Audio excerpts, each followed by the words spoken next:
Yan guys, nakatapos na tayo. This is my finished product. Ito yung ang malaki.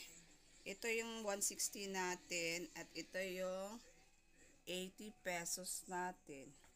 Ito yung 80 pesos.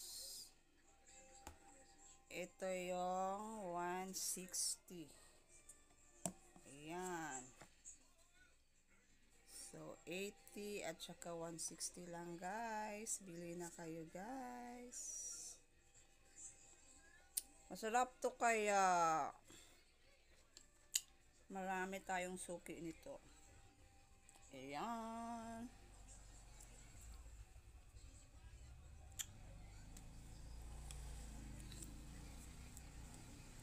Open ko sana kaso natakpan. Sana. Yan. Sarap to guys. Oh, tingnan nyo.